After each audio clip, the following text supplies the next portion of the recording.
I still remember the exact moment my world shifted.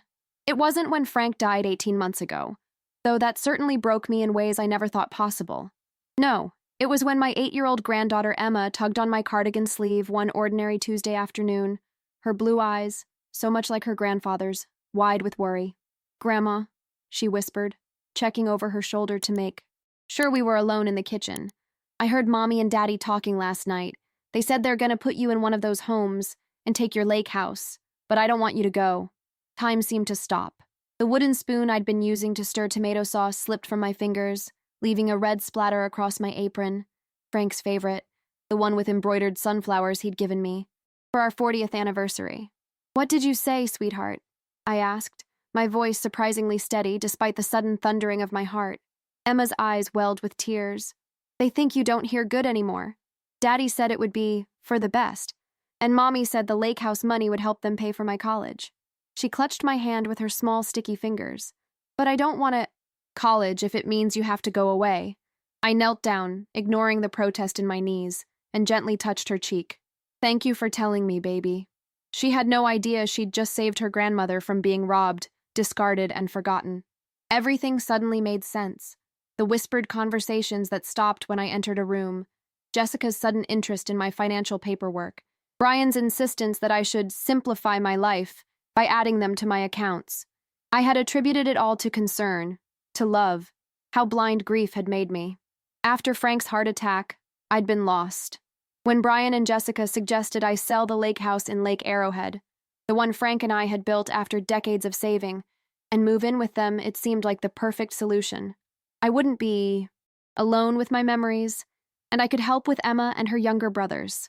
The $600,000 from the sale went straight to Brian to consolidate debts and pay off their mortgage. My pension covered groceries and utilities.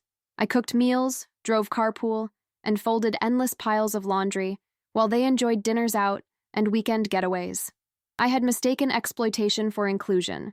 As Emma skipped away to finish her homework, I wiped my hands on my apron and walked to the window overlooking the backyard. Through the glass, I could see the swing set Frank and I had bought for the children last Christmas. Beyond it stood the garden shed, where I'd stored the few keepsakes I couldn't bear to part with when I downsized. Photo albums, Frank's fishing gear, the handwritten recipe book my mother had left me. They weren't just planning to discard me, they were erasing my entire existence. I took a deep breath and reached for my cell phone, the one Brian had given me, for emergencies only. With trembling fingers, I dialed a number I hadn't called in years. "David Morrison's office," answered a pleasant female voice. "This is Margaret Wilson," I said quietly. "I need to speak with David. It's, urgent." David had been Frank's friend since college and had helped us write our original will. If anyone could help me now, it would be him. 15 minutes later, I was speaking with David himself, my voice low as I moved to the front porch to ensure privacy. "Margaret, if what you're saying is true, we need to act fast," he said after I'd explained everything. His voice, serious but calm, steadied me. "Can you meet me at my office today?" I glanced at the kitchen clock.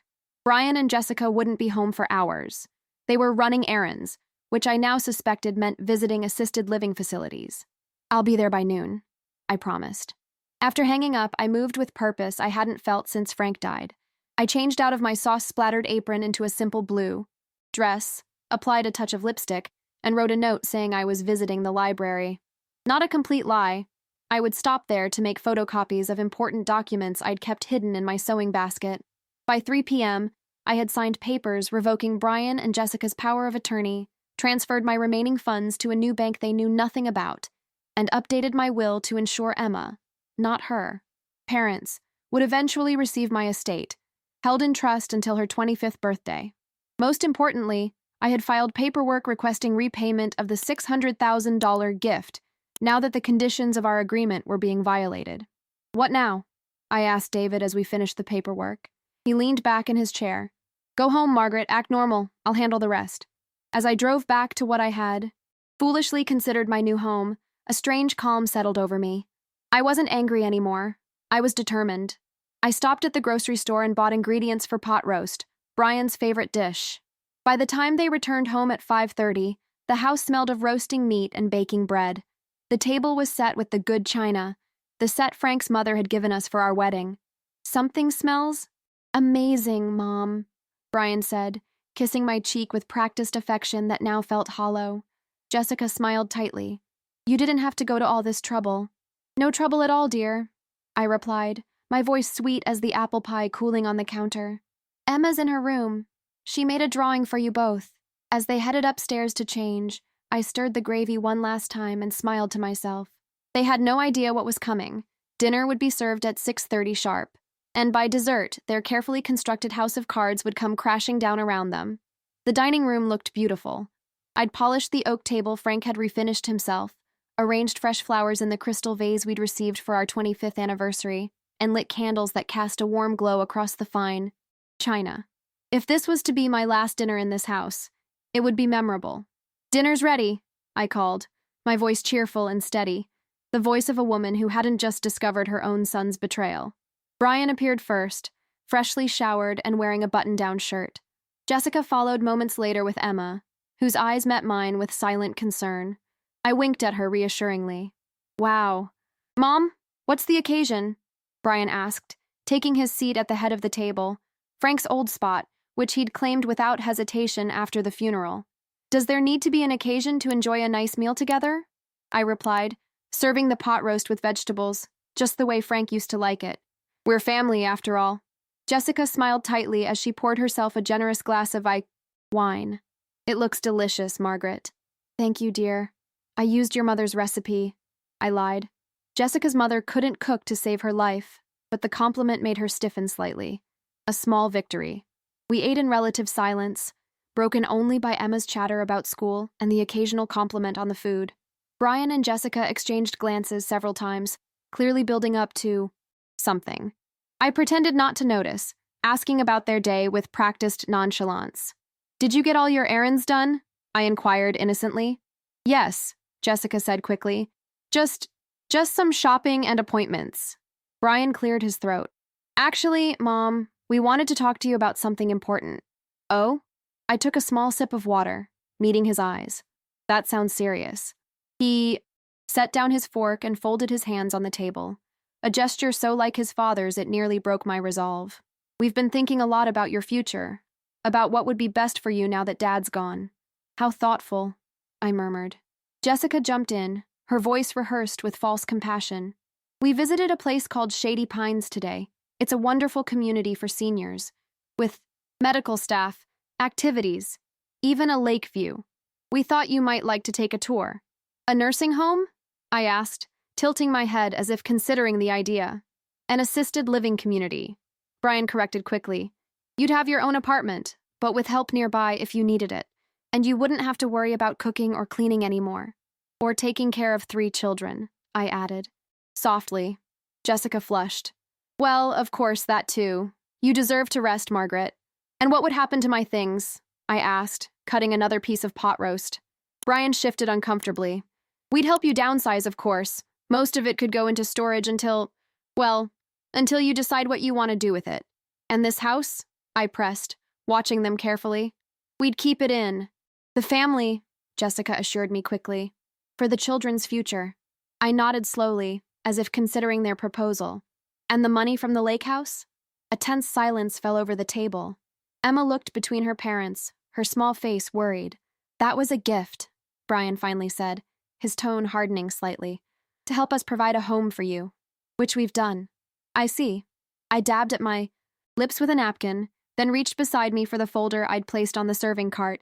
Funny, I was looking at options today, too. Jessica blinked. What do you mean? Well, I said, sliding several documents across the table. These are the papers revoking your power of attorney over my affairs, and this is the bank transfer confirmation showing my accounts have been moved. Oh, and here's my new will. Brian's face drained of color as he stared at the paperwork. What the hell is this?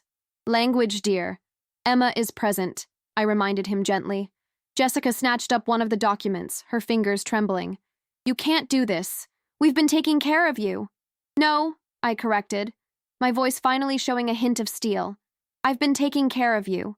Cooking your meals, watching your children, paying your bills with my pension. And in return you plan to discard me like an outdated appliance. The doorbell rang, cutting through the tension like a knife. Expecting someone? I asked pleasantly, rising from my chair. That would be David Morrison, my attorney. He has some additional paperwork for you both. As I walked to the door, I heard Jessica hiss to Brian, "Who the hell is David Morrison?" I smiled to myself as I opened the door to reveal David, briefcase in hand, his expression professionally neutral.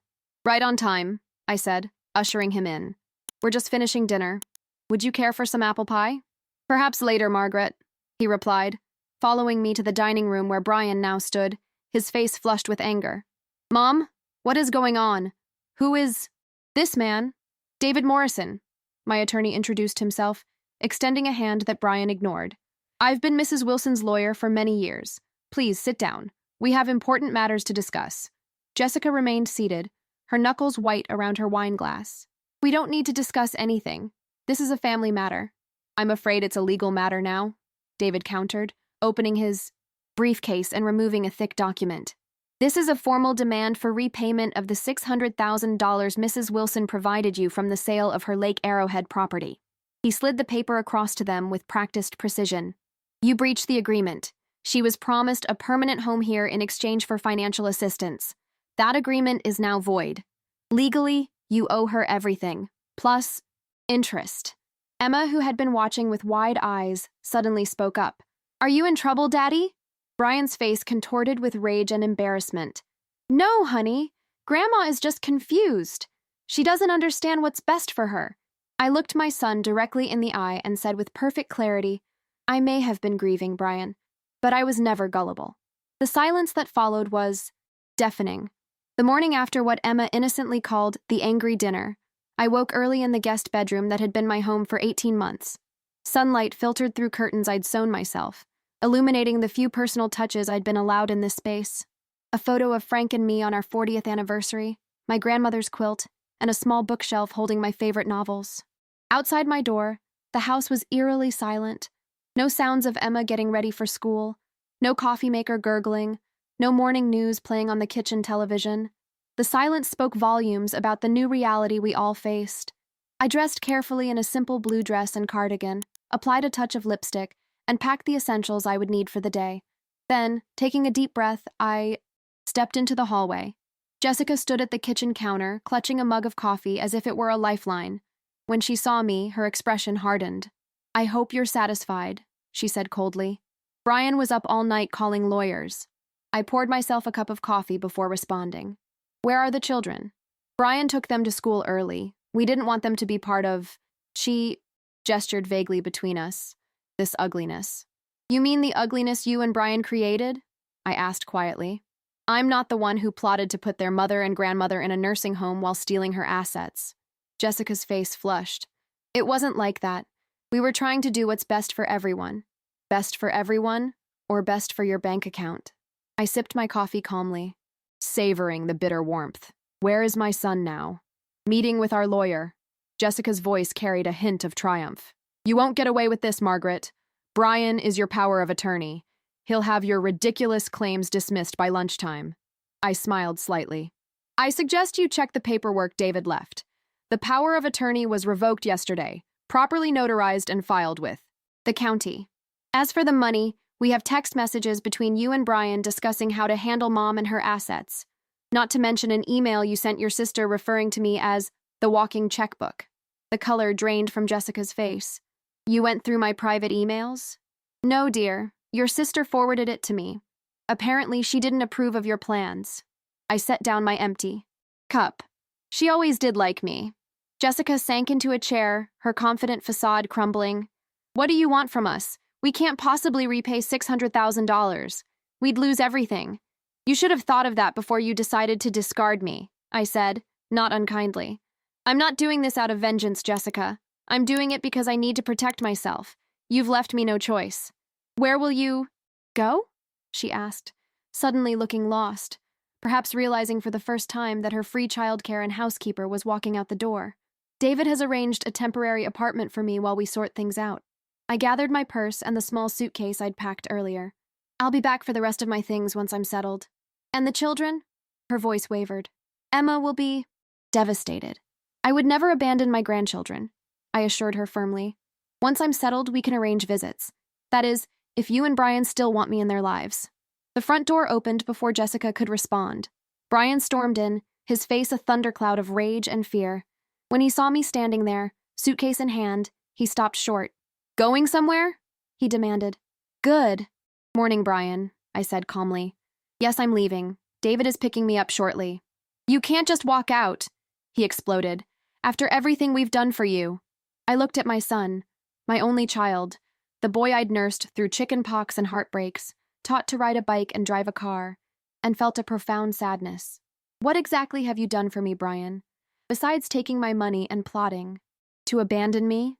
"That's not fair," he protested, but his eyes couldn't meet mine. "Shady Pines is a nice place. You would have been well cared for. While you lived in the home I paid for and spent my life savings," I finished for him. "Tell me, was that your plan all along? Even when you invited me to move in after your father died?" His silence was answer enough. "I thought so." I sighed, deeply. "Your father would be so disappointed." The words hit him like a physical blow. Brian had always sought Frank's approval, even as an adult. "Leave Dad out of this," he said, his voice hoarse. "I wish I could," I replied. "But he worked his entire life to provide for us, to build that lake house for our retirement, and you convinced me to sell it barely 3 months after his funeral." "Bye." Car horn sounded outside, David's silver Volvo pulling into the driveway. "That's my ride," I said, picking up my suitcase. "My lawyer will be in touch about arranging repayment." Brian stepped forward, panic replacing anger. "Mom, wait! We can talk about this. Come on, we're family." "Yes, we are," I agreed sadly, "which makes your betrayal all the more painful." As I walked to the door, I heard Jessica's voice, smaller than I'd ever heard it before. "What about dinner? The children expect you to be here." I turned back one last time. "I've left casseroles in the freezer with heating instructions. There are also cookies in the jar for Emma's lunch tomorrow." Even now, I couldn't help thinking of the children's needs. David was waiting by his car, his expression sympathetic but professional. As he took my suitcase, I glanced back at the house that had never really been my home. Brian and Jessica stood in the doorway, watching me leave with identical expressions of disbelief. They had never imagined I would stand up for myself. They had mistaken my kindness for weakness, my generosity for naivety. It was a mistake many had made throughout my life, underestimating the quiet woman who always put others first. But Frank had known better. "There's steel under all that softness," he used to say with admiration. Today, I had proven him right. As David drove away from the curb, I didn't look back again. Instead, I focused on the road ahead, uncertain but oddly liberating. For the first time in 18 months, I was making my own choices, following my own path. It wouldn't be easy. I had lost my husband, my home, and now, in many ways, my son. But I hadn't lost myself. And that, I realized as we turned the corner, was worth fighting for. The apartment David had arranged was small, but pleasant. A 1-bedroom unit in a senior living complex that was nothing like the institutional Shady Pines Brian and Jessica had selected for me.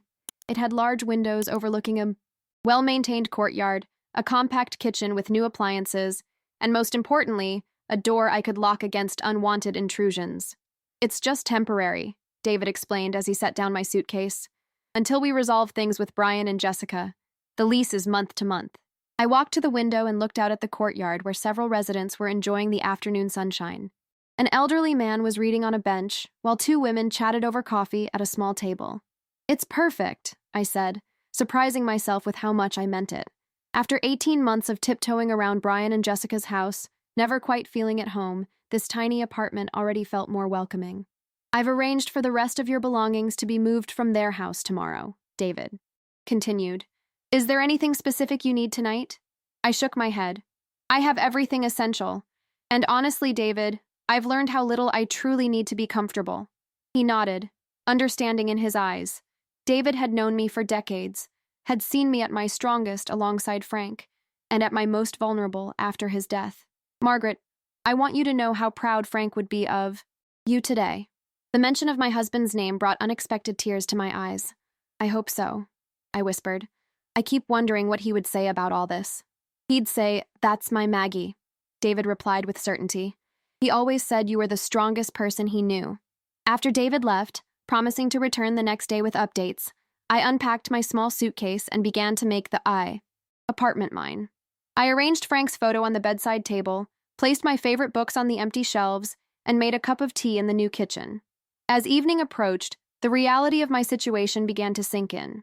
For the first time in over 40 years, I was truly on my own.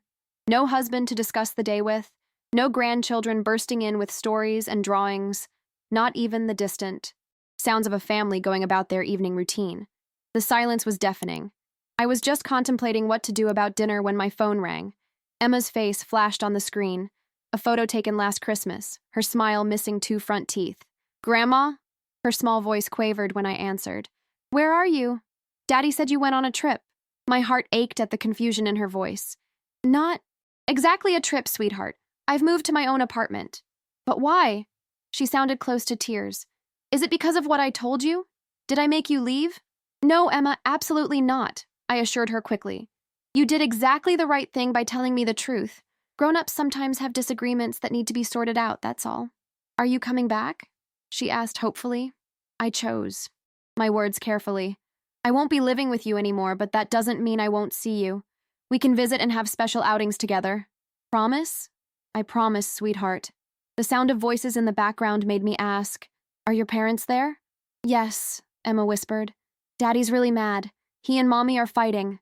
Before I could respond, I heard Jessica's voice sharply calling Emma's name, then the sound of the phone being taken away.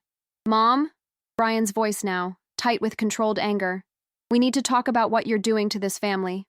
"I agree," I said calmly. "But not tonight, and not when the children can hear us. Have your lawyer contact David tomorrow." "This isn't just a legal issue," he began, but I cut him off. "It became a legal issue the moment you and Jessica decided to take advantage of my grief," I said firmly. "Good night, Brian.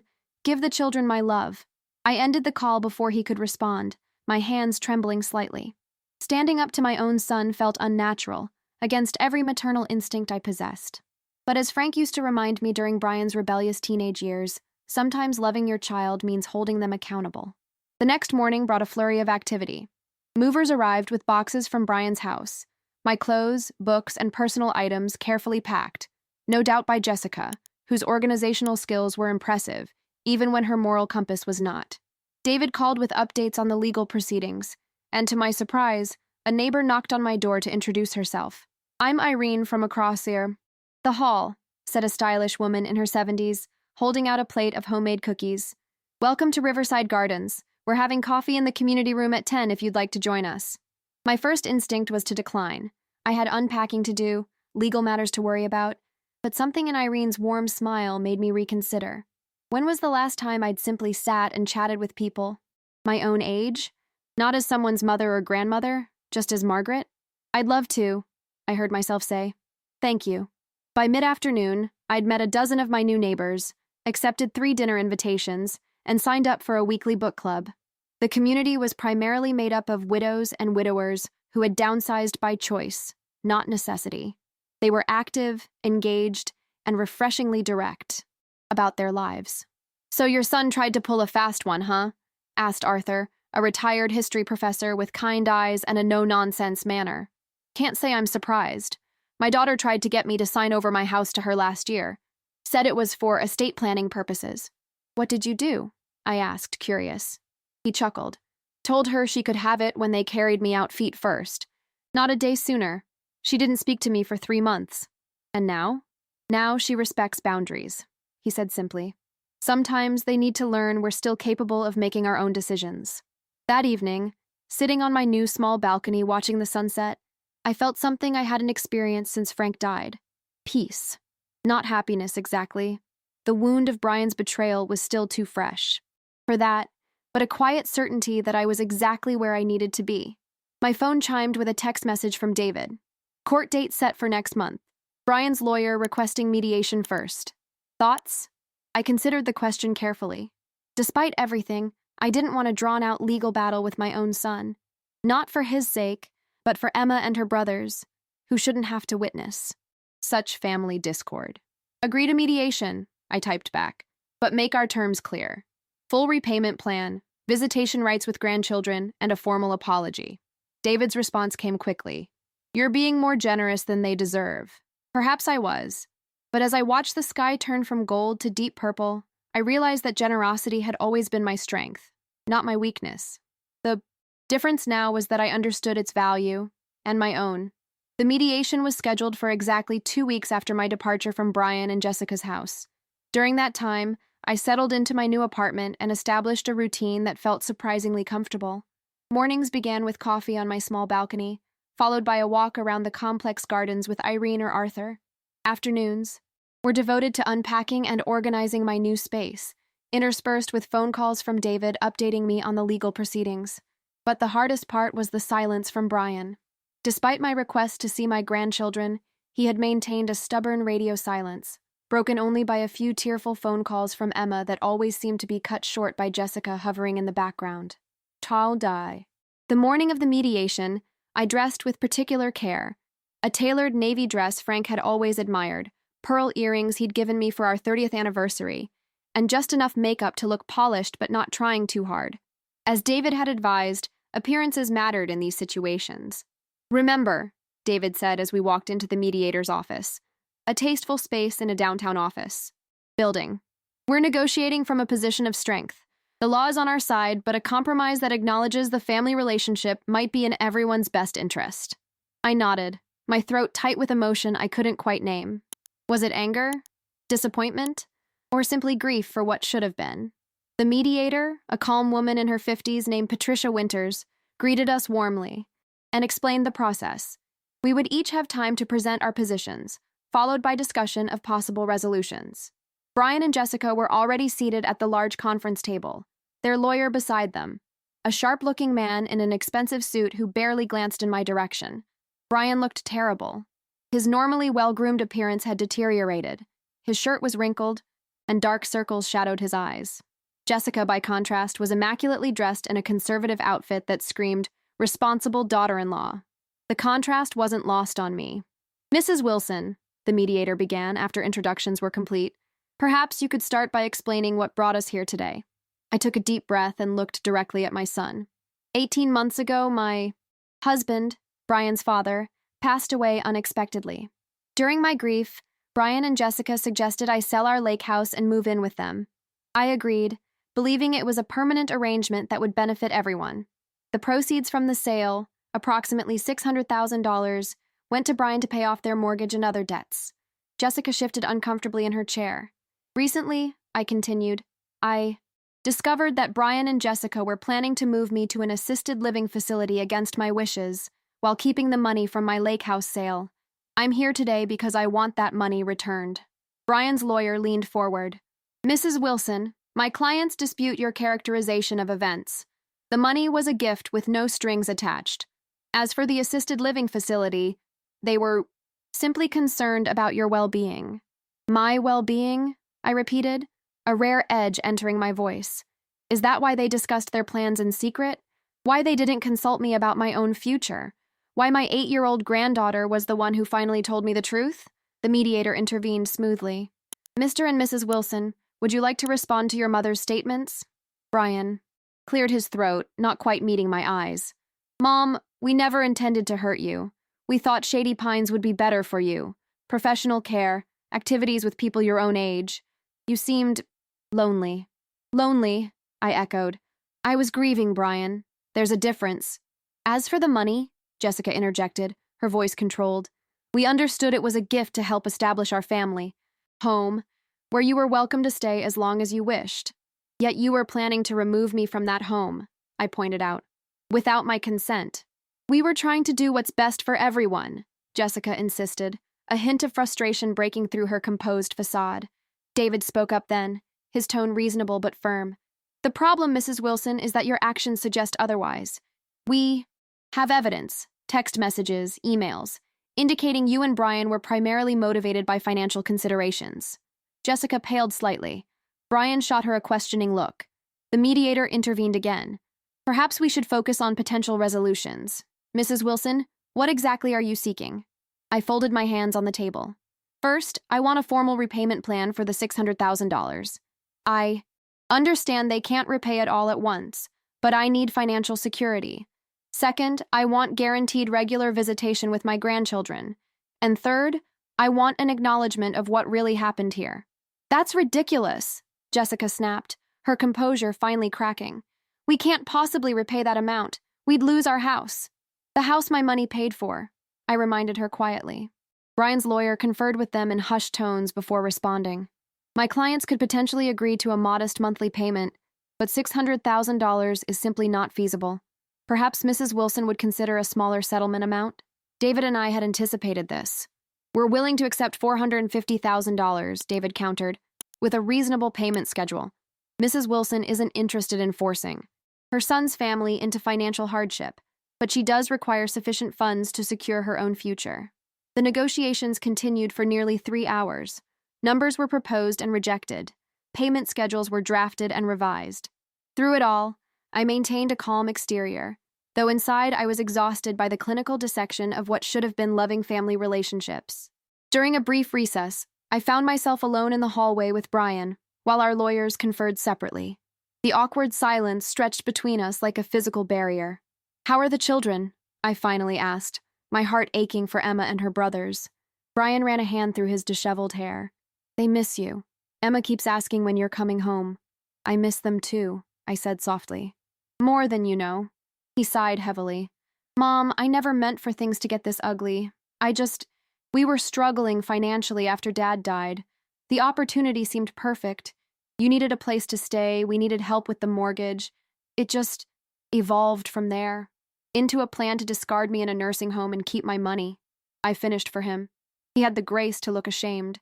"It wasn't like that." "Not exactly." "Then what was it like, Brian?"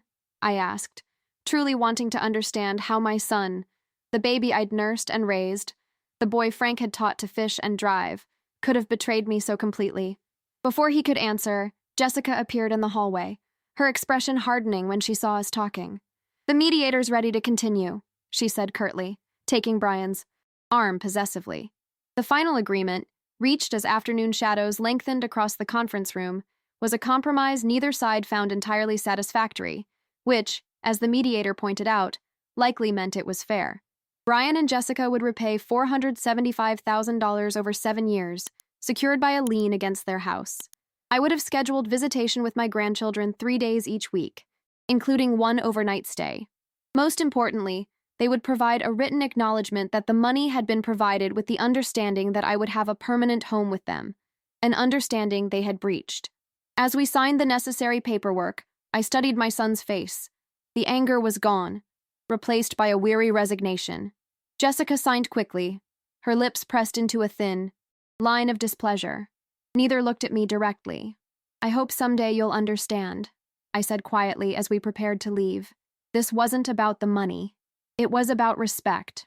Brian nodded stiffly, but Jessica turned away, gathering her purse and coat with sharp, angry movements. Outside, as David hailed a taxi, I felt a curious lightness despite the emotional toll of the day.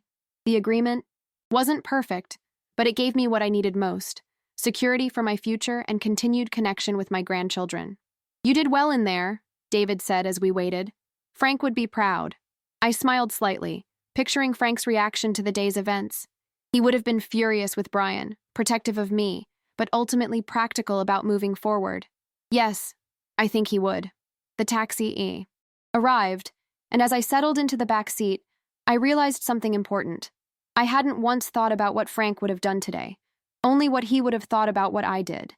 And that subtle shift, from defining myself through his opinions to standing on my own, felt like the first real step toward whatever came next. The first visitation day with my grandchildren arrived just 3 days after the mediation. According to our agreement, I would pick them up from school every Wednesday afternoon and return them to Brian and Jessica's house by 7 p.m. The arrangement felt strangely formal for what should have been natural family time, but I was determined to make it work. I arrived at the elementary school 15 minutes early, parking in the designated pickup lane and watching the clock with increasing nervousness. What if Brian or Jessica had changed their minds? What if they'd poisoned the children against me with stories about the mean grandmother who was trying to take their house? My fears dissolved the moment the school doors opened and Emma spotted me waiting. Her face lit up with pure joy as she raced toward my car, her backpack bouncing wildly, her younger brothers trailing behind. "Grandma!" she squealed, throwing herself into my arms the moment I stepped out of the car. "You came!" Of course I did, sweetheart, I said, holding her tight and breathing in the familiar scent of her strawberry shampoo. I promised, didn't I? 7-year-old Jack approached more cautiously, his expression serious beyond his years. Dad said you moved away because you were mad. I knelt down to his level, keeping my voice gentle. I moved because grown-ups sometimes need their own space, Jack. But I'm not mad at you or your brother or sister, not even a tiny bit. Promise? He asked, echoing his sister's earlier question. Cross my heart, I assured him, making the gesture that had always sealed our most important promises. 5-year-old Theo, the youngest, simply barreled into me with a hug, apparently unconcerned with the complexities of adult relationships. Can we have cookies at your house? He asked, his priorities clear. Absolutely, I laughed, helping them all into the car. I made chocolate chip ones this morning, just for you. My new apartment wasn't large, but I'd arranged it carefully for these visits. The small second bedroom, intended as an office, had been transformed into a children's space with books, games, and comfortable floor cushions.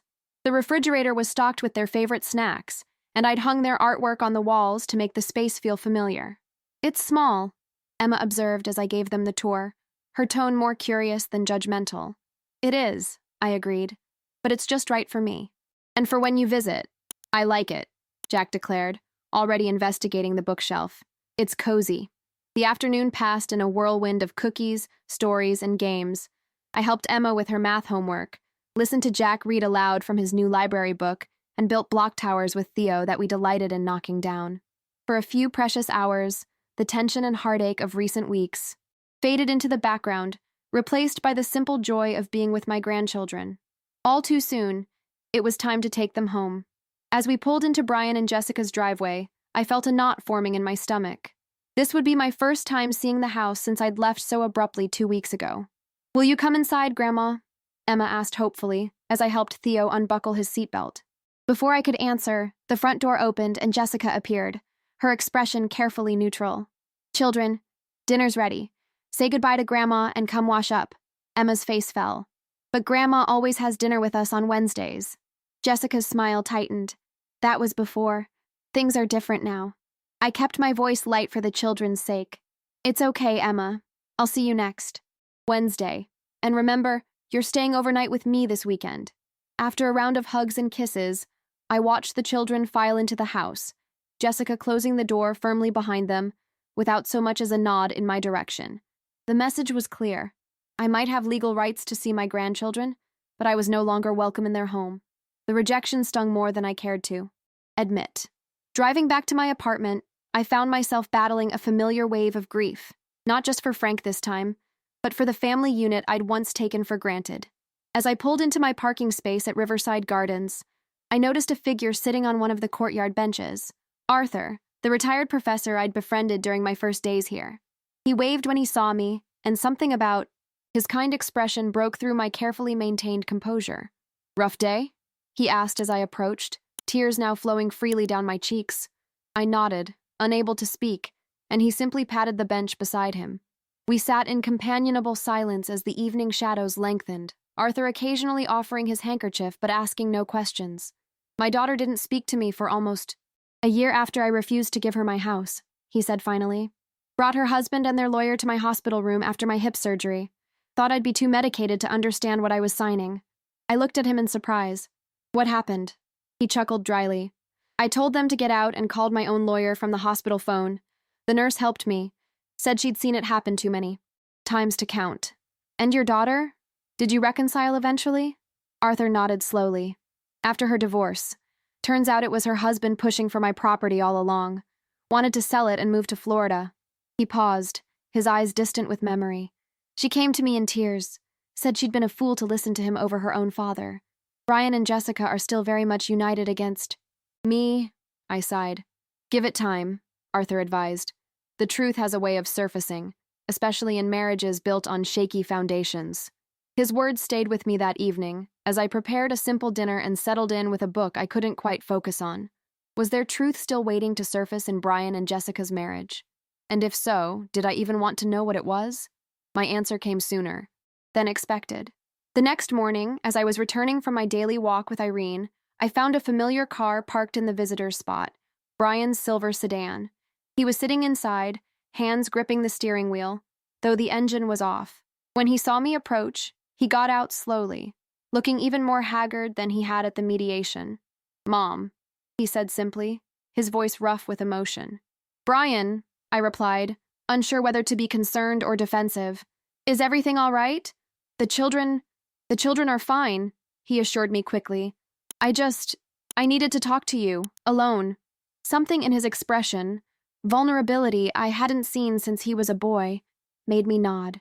"Would you like to come up to my apartment?" Minutes later, we sat across from each other at my small kitchen table, mugs of untouched coffee between us.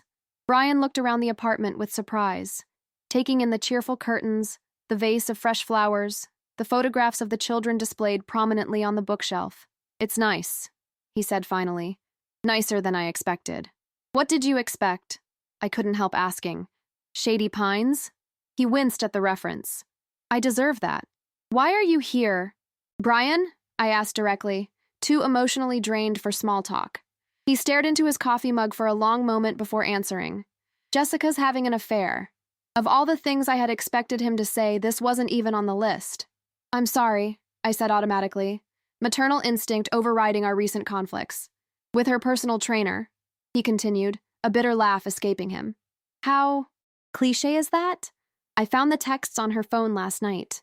"Brian, the thing is," he interrupted, his voice cracking, "I think it's been going on for months, even before Dad died, and I keep wondering, how much of what happened with you was her idea? How much did I go along with because I was afraid of losing her?" The question hung between us, heavy with implication. I chose my words, carefully, unwilling to drive a further wedge between them despite everything. "We all make choices, Brian. Jessica may have influenced yours, but they were still yours to make." He nodded, accepting the gentle rebuke. "I know, and I'm not here to blame her for my mistakes. He looked up, meeting my eyes directly for the first time. "I'm sorry, Mom. I'm so sorry for what we did to you." The apology, so long awaited, washed over me like a cleansing rain, not erasing the hurt, but beginning the process of healing. "Thank you for saying that," I said softly. "It means a great deal to me." Brian stayed for almost 2 hours that morning. Our conversation unfolded slowly, painfully, but with an honesty that had been missing between us for too long. He didn't try to excuse his actions, nor did he place all the blame on Jessica. Instead, he spoke of fears. Fear of financial insecurity after Frank died, fear of disappointing Jessica, fear of failing as a husband and father. "When Dad died, it was like my safety net disappeared," he admitted, running a finger around the rim of his empty coffee mug. "He was always the one I went to for advice, for help, even as an adult. Without him, I felt lost." I understood that feeling all too well. Frank had been our family's anchor, the steady presence we all relied on. His death had set us adrift in different ways. "Your father would have helped you if you'd needed money," I said gently. "You didn't have to manipulate me out of my home to get it." Brian flinched at the word manipulate, but nodded. "I know. That's what makes it worse. Dad would have found a way to help us that didn't hurt anyone. Instead, He trailed off, unable to finish. "Instead, you chose the path of least resistance," I finished for him, "the one that seemed easiest in the moment." "Yes," he whispered, "and now I've lost everything anyway. My marriage is falling apart. My mother doesn't trust me. My children keep asking questions I don't know how to answer." Part of me, the wounded, angry part, wanted to say he deserved this pain. But the larger part, the mother who had loved this man since before he drew his first breath, couldn't bear to see him suffering. "What will you do about Jessica?" I asked. He shook his head wearily. "I don't know. She denies the affair means anything. Says it was just a distraction because I've been so distant.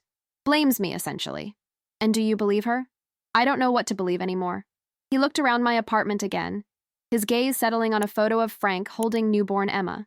"You've made a nice life here, in just 2 weeks." "It's a beginning," I agreed. Not what I planned, but perhaps what I needed. When Brian finally left, promising to call me soon, I felt both emotionally drained and strangely lightened. The conversation hadn't resolved everything between us, but it had opened a door that I'd feared was permanently closed. The following days brought a flurry of unexpected developments. First, Jessica called to ask if I could take the children for the entire weekend rather than just Saturday night, as our agreement specified. Her voice was tight, controlled, but I could hear the strain beneath her composed facade. Brian and I need some time to discuss things, she explained vaguely. It would be helpful if the children weren't home. I agreed immediately, delighted at the prospect of more time with my grandchildren, but concerned about what this discussion might entail. Were they trying to save their marriage, or negotiating its end? The second surprise came from David, who called with news about our financial settlement. Brian came to my office this morning, he reported, sounding puzzled but pleased. He wants to accelerate the repayment schedule, says he can manage $5,000 a month rather than the $3,000 we agreed upon. Where would he get that kind of money? I wondered aloud.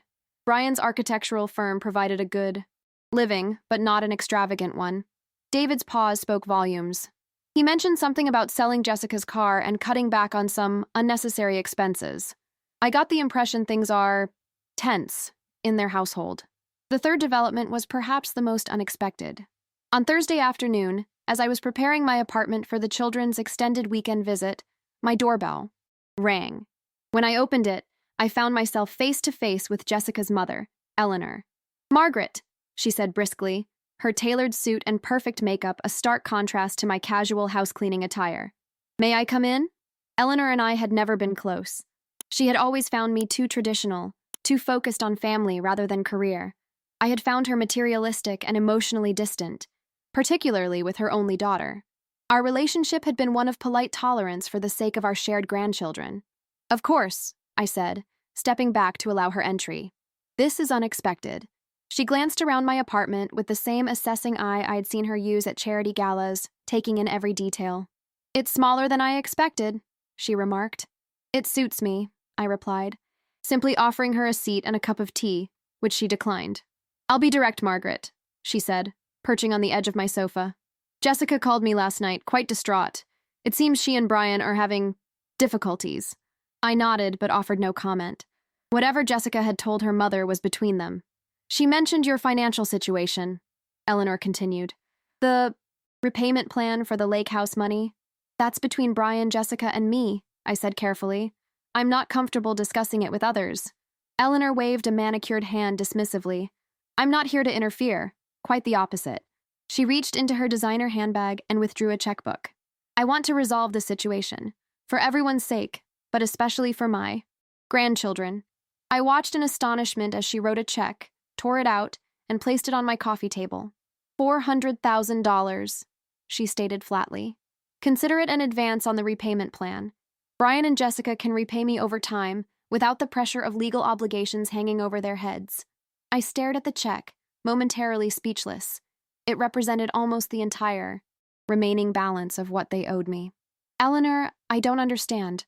Why would you do this?"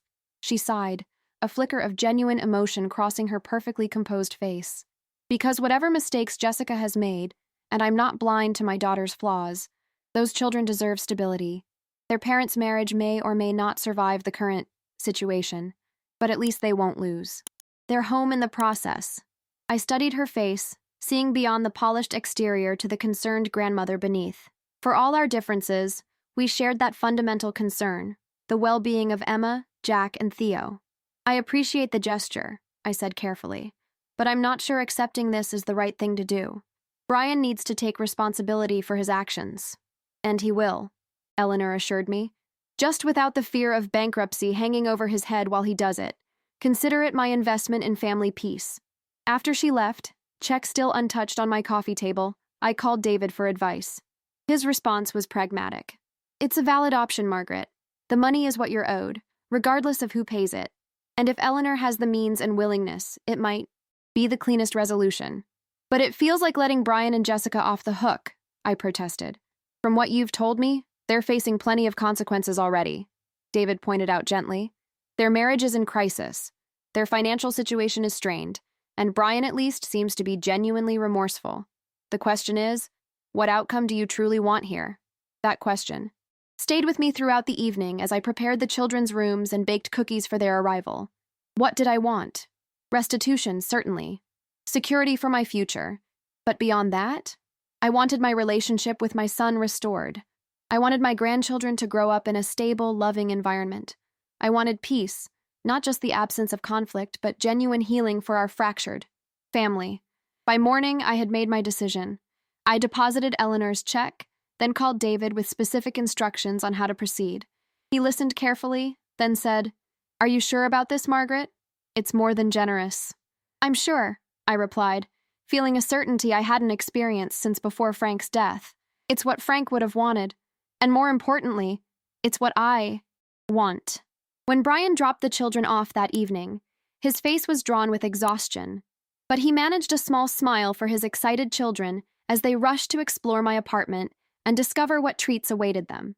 "Thank you for taking them for the whole weekend," he said quietly as Emma showed her brothers the new board game I'd bought. "Jessica and I have a lot to figure out." No," I replied simply. "David will be calling you on Monday about the settlement. I've made some changes I think will help everyone move forward." Brian looked at me questioningly, but before he could ask for details, Theo called for his daddy to see the special bed I'd prepared for him, complete with his favorite dinosaur sheets from home. As Brian turned to admire his son's temporary quarters, I watched him with the children, patient, loving, fully present despite his personal turmoil. Whatever his failings toward me, he was a good father. And that, I realized, was worth preserving, whatever form our family might take in the future. Monday morning arrived with a crystalline clarity that matched my state of mind. The weekend with my grandchildren had been exactly what I needed. Chaotic, exhausting, and filled with the kind of unconditional love only children can offer. We had baked cookies, visited the park, read countless stories, and simply enjoyed being together without the shadow of adult tensions hanging over us. When Jessica came to collect them Sunday evening, Brian was noticeably absent. Even she seemed affected by their obvious happiness. Her usual cool demeanor softened as Emma excitedly showed her the watercolor painting we'd created together. "It looks like you all had a wonderful time," she remarked, helping Theo gather his stuffed animals. "We did," I confirmed, deliberately keeping my tone warm and inclusive. Whatever was happening between her and Brian, these children needed all the adults in their lives to cooperate. They're welcome anytime. "Jessica, not just on scheduled days." She looked at me with surprise, perhaps detecting the olive branch in my words. "Thank you," she said quietly. "That's generous of you." As they prepared to leave, Emma threw her arms around me in a fierce hug. "I wish you could come home with us, Grandma," she whispered. Jessica overheard, and something flickered across her face. Guilt, perhaps, or regret.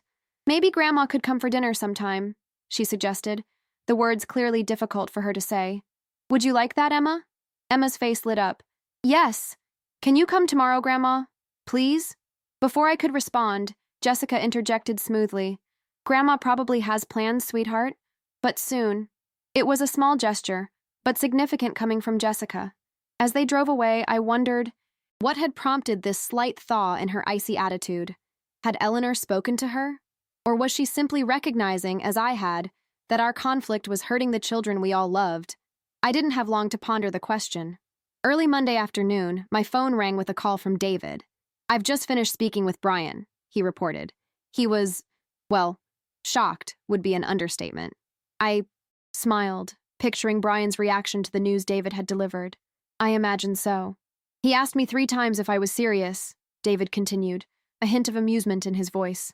"Asked if you were feeling all right, or if you'd hit your head recently." "And what did you tell him?" "That you were in perfect health and completely sound of mind, just unexpectedly merciful." What David had conveyed to Brian was my decision regarding Eleanor's check and our settlement agreement. Rather than simply accepting the money as full payment of their debt, I had restructured our arrangement entirely.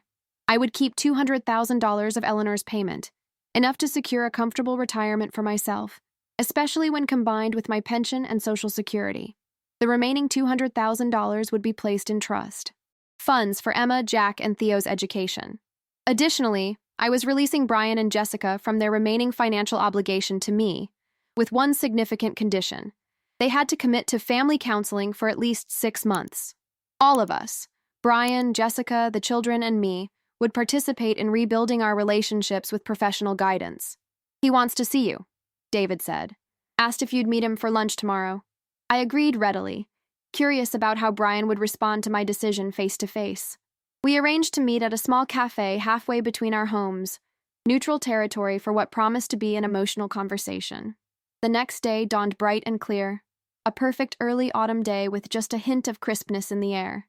I dressed carefully in a sage green dress that Frank had always said brought out the color of my eyes, applied light makeup, and drove to the cafe with a mixture of apprehension and hope. Brian was already waiting when I arrived, seated at a corner table with 2 cups of coffee. He stood as I approached, his expression a complex mix of emotions. "Mom," he said simply, pulling out my chair with the courtesy Frank had instilled in him from childhood. "Hello, Brian," I replied, taking the offered seat. "Thank you for the coffee." We engaged in awkward small talk about the weather and the children until our lunch orders arrived. Then, as if by mutual agreement, we set aside the pretense. "Why?" Brian asked directly, his voice low and intense. "After everything that happened, why would you do this for us?" I considered my answer carefully. "Not for you, Brian. Not even for me. For Emma, Jack, and Theo. And for the family we could still be if we're willing to do the work." He shook his head in disbelief. "Most people in your position would want revenge, not reconciliation." "I'm not most people," I reminded him gently. "I'm your mother, and while I can't pretend the past few months haven't happened, I can choose how we move forward from here." "Jessica doesn't think she needs counseling," he admitted, looking down at his plate. "Says it's a waste of time and money." "And what do you think?" I asked, genuinely curious. He met my eyes directly, vulnerability clear in his gaze. "I think our marriage is hanging by a thread.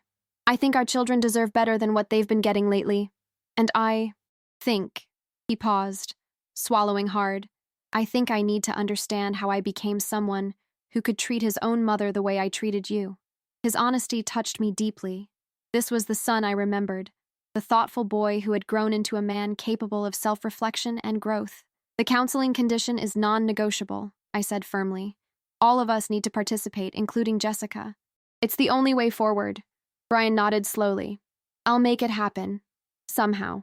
We finished our lunch with lighter conversation, catching up on the children's activities and my new friends at Riverside Gardens. As we prepared to leave, Brian hesitated, then asked, Would you consider coming to dinner this Friday? The children keep asking when they'll see you again."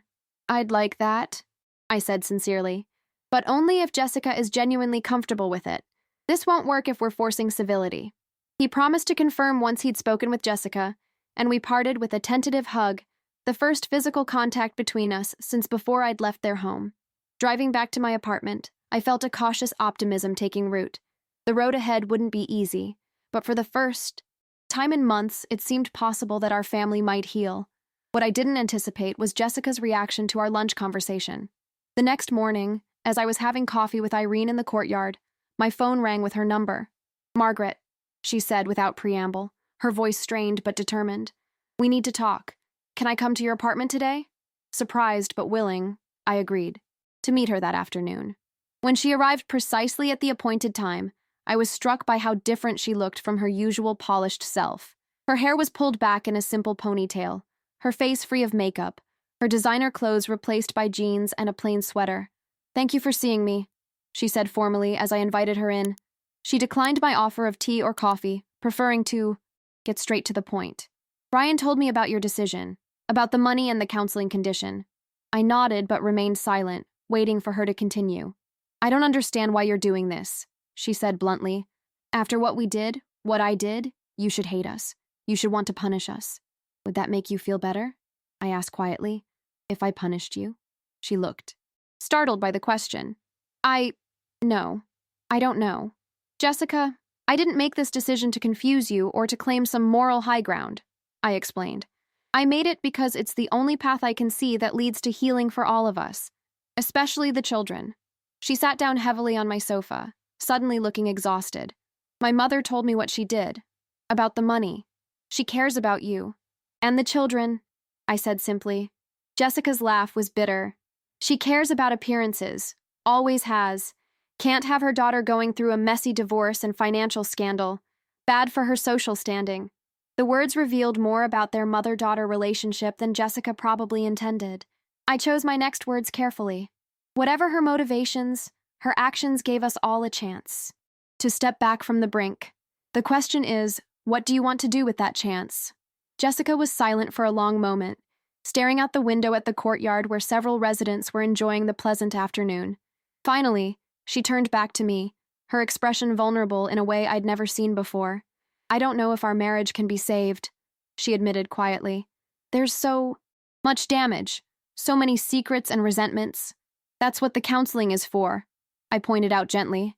"Not to force you to stay together if that's not right, but to help all of us navigate whatever comes next with minimal harm to the children." She nodded slowly, considering this. "And you really want to be part of that process? After everything?" "I want to be part of my grandchildren's lives," I said firmly. "And that means finding a way to work with both you and Brian, whatever form your relationship takes." As Jessica left nearly an hour later, something fundamental had shifted between us. Not friendship, certainly, but perhaps the beginning of mutual respect. She had agreed to the counseling, reluctantly but sincerely, and had even confirmed the dinner invitation for Friday. That evening, as I sat on my balcony watching the sunset, I found myself thinking of Frank. "You wouldn't believe what's happening," I said aloud, imagining him beside me as I often did. "It's not perfect, but it's progress." The wind rustled through the trees below, and for a moment I could almost hear his reply. "That's my Maggie, always seeing the way forward when everyone else is stuck."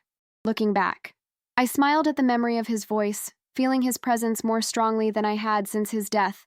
Whatever happened next with Brian and Jessica, I knew Frank would be proud of the choice I'd made, to prioritize healing over hurt, reconciliation over revenge. It was, after all, what he had always taught our son by example, and it was the legacy I wanted to pass on to Emma, Jack, and Theo. Our first family counseling session was scheduled for a Tuesday afternoon in early October, exactly 1 month after Emma had whispered her fateful warning to me. I arrived at Dr. Harriet Coleman's office 15 minutes early. My stomach knotted with anticipation. The tastefully decorated waiting room, with its soothing blue walls and comfortable chairs, did little to calm my nerves. Brian arrived next, offering me a tentative smile as he took the seat beside me. "Jessica's dropping the kids at my mother's," he explained. "She'll be here in a few minutes." True to his word, Jessica appeared moments later, her professional composure firmly in place despite the circumstances. She nodded politely to me before taking a seat across from us, the physical distance symbolic of the emotional gulf we were all trying to bridge. Dr. Coleman, a warm-eyed woman in her 50s with a calm, authoritative presence, welcomed us into her office and explained the process. "These sessions are a safe space," she emphasized. "There's no taking sides here, no right or wrong feelings. Our goal is simply to understand each other better and find a way forward that respects everyone's needs." The first session was primarily introductory, each of us sharing our perspective on what had happened and what we hoped to achieve through counseling. Brian spoke of regret and confusion, of wanting to rebuild trust. Jessica, more guarded, focused on practical concerns, the children's well-being, financial stability, and clear boundaries moving forward. When my turn came, I spoke from the heart. "I want my family back," I said simply. "Not the way it was before, that clearly wasn't working, but in a new form that's honest and respectful. I want my grandchildren to grow up knowing that even when adults make mistakes, we can find our way back to each other with enough courage and compassion." Dr. Coleman nodded approvingly. "That's a beautiful goal, Margaret, and it gives us something concrete to work toward." Over the weeks that followed, we settled into a routine. Individual sessions with Dr. Coleman alternated with family sessions where we confronted difficult truths and practiced new ways of communicating. The process was painful at times, exhausting always, but gradually, almost imperceptibly, things began to shift. Brian attended every session with unwavering commitment, often arriving with journal entries or questions he'd thought about during the week. His dedication to the process impressed even Dr. Coleman, who remarked once that people rarely change without a powerful motivation. "I have 3 powerful motivations," Brian had replied, referring to his children. "And a 4th, he added, glancing at me, "making amends to my mother." Jessica's participation was more complicated. Some sessions found her engaged and insightful, others defensive and distant. During one particularly difficult session in our 3rd week, the truth about her affair finally emerged in full. "It wasn't just a fling," she admitted, tears streaming down her face. "I've been unhappy for years. Tom made me feel valued, appreciated, not just as a mother or a wife, but as a person with dreams and desires of my own. Brian's pain was evident, but to his credit, he listened without interrupting. When Jessica finished speaking, he asked quietly, "Why didn't you ever tell me you were unhappy? We could have worked on things, tried counseling sooner." "I did tell you," she responded, her voice barely above a whisper. "Maybe not directly, but in 1,000 small ways that you never noticed." It was a breakthrough moment, painful but necessary. Dr. Coleman guided them through the raw emotions, helping them see how years of poor communication had created the perfect conditions for betrayal and resentment. I remained largely silent during these exchanges, recognizing that this part of the healing process was primarily between husband and wife. But during one session, Dr. Coleman turned the focus to me. "Margaret, how do you feel about what you're hearing? About the problems in Brian and Jessica's marriage?" I considered the question carefully. "Sad," I finally said. "Sad that they were both suffering in silence. Sad that Frank and I didn't model better communication for Brian growing up. And sad that somehow my presence in their home became entangled with all these unspoken issues. Do you blame yourself?" she probed gently. "No," I said with conviction that surprised even me. "I made mistakes, trusting too easily, not asking enough questions when I moved in. But the decision to deceive me was theirs. I'm not responsible for that." By our 6th week of counseling, we had progressed to sessions that included the children. Emma, Jack, and Theo participated in age-appropriate ways, expressing their feelings through drawing, play therapy, and, in Emma's case, remarkably articulate observations about the family dynamics. Everyone was keeping secrets, she told Dr. Coleman during one session, her small face serious. Daddy was sad but pretending not to be. Mommy was angry but being nice to Grandma when other people could see. And Grandma was lonely but still taking care of everybody else. Her insight stunned us all into silence. Out of the mouths of babes indeed. Slowly, painfully, we began to rebuild. Not the same family structure as before, but something new, something potentially stronger because it was founded on truth rather than convenience or obligation. By mid-November, Brian and Jessica had made their decision. After much soul-searching and several private counseling sessions, they announced during our regular family meeting that they were separating. "We're not rushing into divorce," Brian explained carefully to the children. "We're taking some time apart to figure out what's best for everyone. But we both love you more than anything," Jessica added, her voice steady despite her tears. "That will never change, no matter where we live or what happens between us." They had worked out a temporary arrangement. Brian would rent an apartment nearby, and they would share custody equally. Jessica would remain in the family home with the children for stability's sake, though they had agreed to eventually sell it and divide the proceeds once everyone had adjusted to the new normal. Throughout this tumultuous time, my relationship with each of them evolved in unexpected ways. Brian and I grew closer than we had been since his childhood, often meeting for lunch or coffee between counseling sessions to talk openly about our past and our hopes for the future. He apologized many times for his betrayal, each time with greater understanding of what had driven his actions. "I think in some twisted way I was trying to take care of everyone," he reflected during one of our conversations. "Solve Jessica's unhappiness with money, solve my financial stress by using your assets, solve your loneliness by having you live with us. But I never actually asked anyone what they really needed. I just assumed I knew best." My relationship with Jessica transformed more gradually. The angry, defensive woman who had once seen me as a burden to be managed slowly gave way to someone more vulnerable and authentic. During one private conversation after a particularly emotional counseling session, she confessed something I hadn't expected. "I was jealous of you," she admitted, her voice low. "The way Brian admired you, the way the children adored you. You made motherhood and marriage look effortless, while I felt like I was failing at both." "Oh, Jessica," I said, genuinely surprised. "It wasn't effortless. Not even close. Frank and I struggled plenty, especially in the early years, and there were days when Brian was young that I thought I was the worst mother in the world." She looked at me with disbelief. "But you always seem so capable, so certain about everything." I laughed softly. "That comes with age, dear. After 7 decades of making mistakes, you finally learn what matters and what doesn't." As Thanksgiving approached, we faced our first major holiday as a reconfigured family. Dr. Coleman helped us navigate the potential pitfalls, encouraging open communication about expectations and boundaries. To everyone's surprise, it was Jessica who suggested we all celebrate together at my apartment.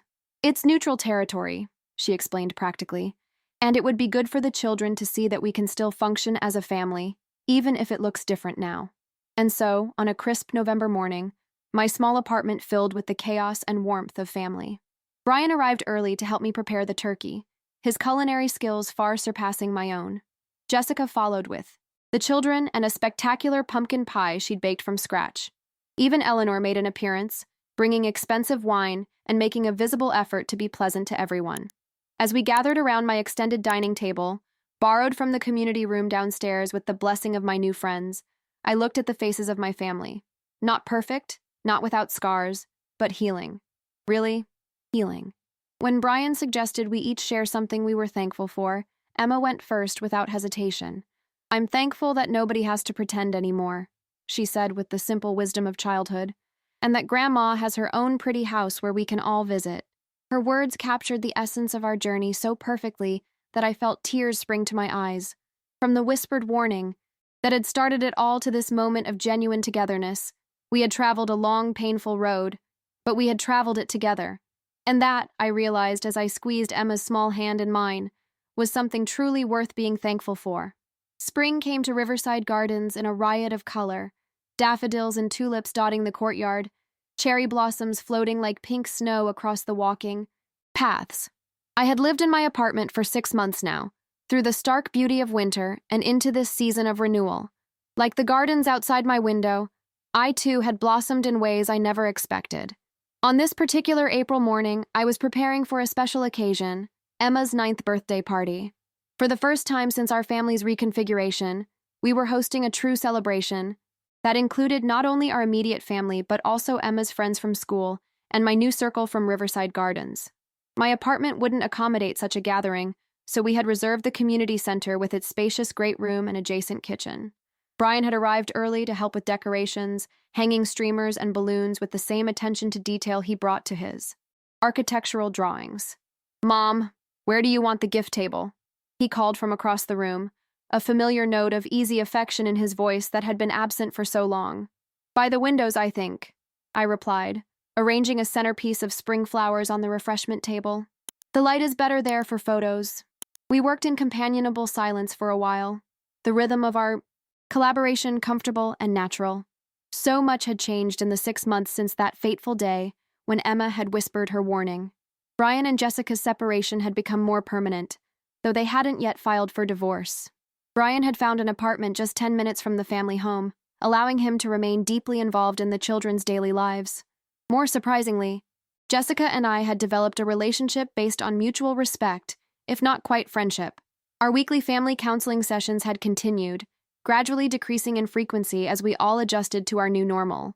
Through that process, Jessica had revealed more of her authentic self, a woman struggling with her own childhood wounds and unmet expectations who had projected much of her unhappiness onto our family dynamics. "Have you heard from Jessica?" I asked, checking the time. She had promised to bring Emma and the birthday cake by 11. Brian nodded, taping another streamer to the ceiling. "She texted a few minutes ago. They're on their way. Apparently, Emma couldn't decide which shoes matched her party dress." I smiled, picturing my granddaughter's careful deliberation over such an important decision. "And how are things between you two?" I asked carefully, respecting the boundaries we'd established in counseling, but still concerned about their well-being. Brian descended the stepladder and considered the question. "Better, actually. Now that we're not trying to force our marriage to be something it never was, we're communicating more honestly than we have in years." He arranged a stack of plates on the table. "We're better co-parents than we were spouses, if that makes sense." It did make sense. I had watched them over the past months, finding their way to a new kind of partnership focused entirely on their children's needs, rather than their own complicated history. The door opened, and Emma burst in wearing a bright yellow dress and matching headband, her excitement palpable. "Grandma! Daddy! Look at my cake!" Jessica followed more sedately, carrying an elaborate butterfly-shaped cake that must have taken hours to decorate.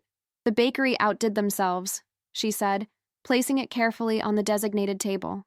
"It's beautiful," I agreed, giving Emma a birthday hug. "Just like the birthday girl." Jack and Theo tumbled in behind them, immediately racing to investigate the decorations and presents. Jessica watched them with a mixture of affection and resignation. They've been like this all morning, pure energy. I'll take them to the playground for a bit before guests arrive, Brian offered, always attuned to Jessica's stress levels these days. Let you ladies finish setting up in peace. As he herded the boys outside, Jessica and I continued arranging the party supplies. There was an ease between us now that would have seemed impossible 6 months ago. I have something to tell you, she said after a few minutes of companionable work. I've been offered a position at Eleanor's Foundation, Director of Community Outreach. I looked up in surprise. Jessica had returned to work part-time after the separation, but this sounded like a significant career step. That's wonderful. Are you excited about it? She nodded, a genuine smile lighting her face. It's perfect, actually. Meaningful work, flexible hours for the kids, and a chance to use my organizational skills for something that matters. She paused, adding softly, and it's nice to have my mother's support for once, instead of her criticism. Eleanor had undergone her own transformation throughout our family's journey. Whether motivated by genuine concern or simply the desire to maintain appearances, she had become more actively involved in her grandchildren's lives and had even made overtures of friendship toward me. We would never be close, but we had found common ground in our love for Emma, Jack, and Theo. I'm happy for you, Jessica, I said. Sincerely. You deserve this opportunity. She met my eyes directly, something she had struggled to do in the early days after the confrontation. I've been meaning to tell you something else, something important. She took a deep breath. I am truly sorry for what happened. Not just the plans for Shady Pines, but for making you feel unwelcome in what should have been your home too. The apology, so long in coming, touched me deeply. Thank you, I said simply. That means a great deal. You had every right to be vengeful, to demand everything back and cut us out of your life, she continued. I probably would have in your position, but instead, you found a way to hold us accountable while still keeping our family intact. I didn't understand it then, but I do now. Before I could respond, the door opened again, and my friends from Riverside Gardens began to arrive. Irene with her elegant silver hair and sharp wit, Arthur leaning on his cane but still dapper in a sport coat, and several others who had become an unexpected but treasured part of my new life. Margaret, Irene called, embracing me warmly. The birthday girl's special day has arrived. Where is our Emma? Outside with her father and brothers, Jessica explained, extending her hand in greeting. They'll be back soon. Thank you all for coming. I watched with quiet satisfaction as Jessica chatted comfortably with my friends, no longer the defensive, image-conscious woman who had once seen them as threats to her family's privacy. Like all of us, she had grown through this difficult journey. Soon, the community center filled with Emma's school friends and their parents, filling the space with laughter and chatter. As the designated photographer, I moved through the crowd capturing moments. Emma's face as she blew out her candles, Jack and Theo racing with balloons, Brian helping a shy classmate join a game, Jessica serving cake with a genuine smile. During a quiet moment, Arthur appeared at my side, observing the happy chaos with a knowing smile.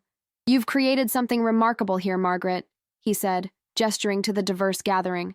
A new kind of family.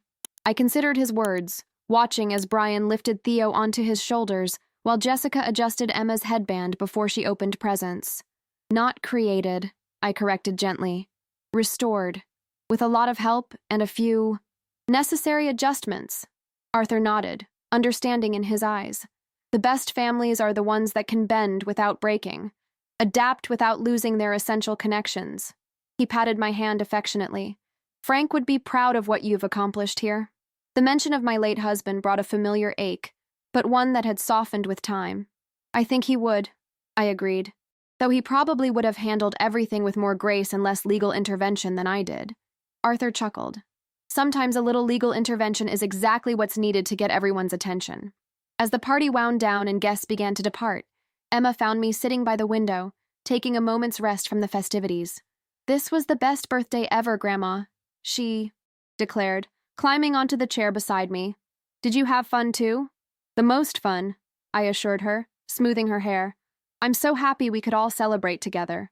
She leaned against me, suddenly thoughtful in the way that still sometimes startled me with its maturity. Remember when I told you about Mommy and Daddy's secret? About the old people's home? My heart tightened at the memory of that pivotal moment. I do, sweetheart. I was really scared you'd go away forever, she confessed. But you didn't. You got your own house instead, and now we have 2 places to go, and everybody's happier.